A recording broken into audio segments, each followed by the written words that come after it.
in remarks that he had previously scheduled and had advertised. But again, we saw him a few minutes ago going into the court, very stern, stone face, as I would describe it. A question was put to him. He gave a acknowledgement of a glance and then looked forward and exited into the courthouse itself.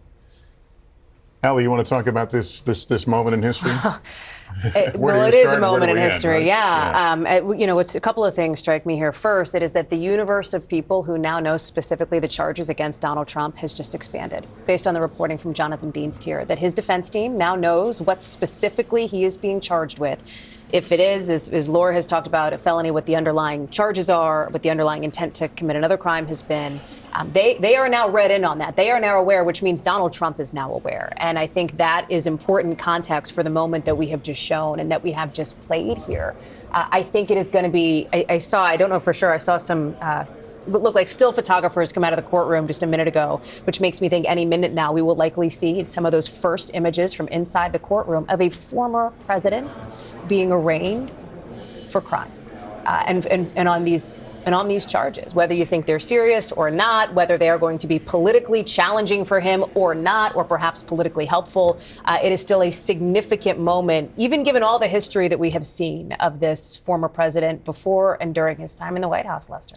Chuck, Todd, let me bring you back into the conversation. We have all, as I noted, we've all sat here and covered moments of history involving Donald Trump, and to watch him make his way into that courthouse with the look on his face, the seriousness, obviously, of the moment impressed upon him. What were your thoughts?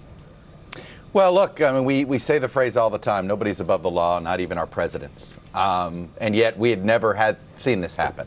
Other democracies have put their presidents on trial. Other democracies have put former presidents in jail, including Israel, including France.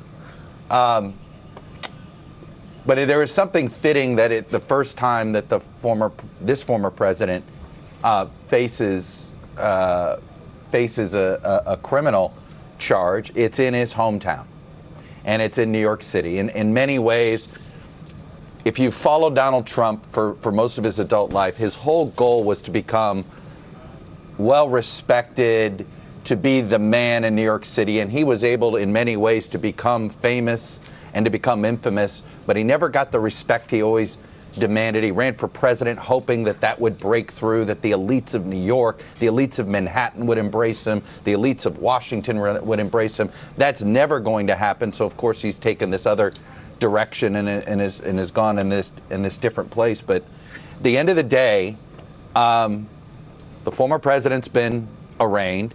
He's been arrested. The country is still standing.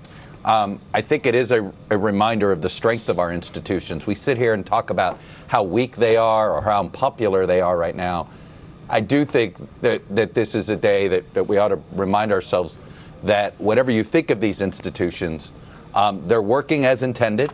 He's going to get as fair of a trial as is possible under these circumstances, and the chips are going to fall where they may.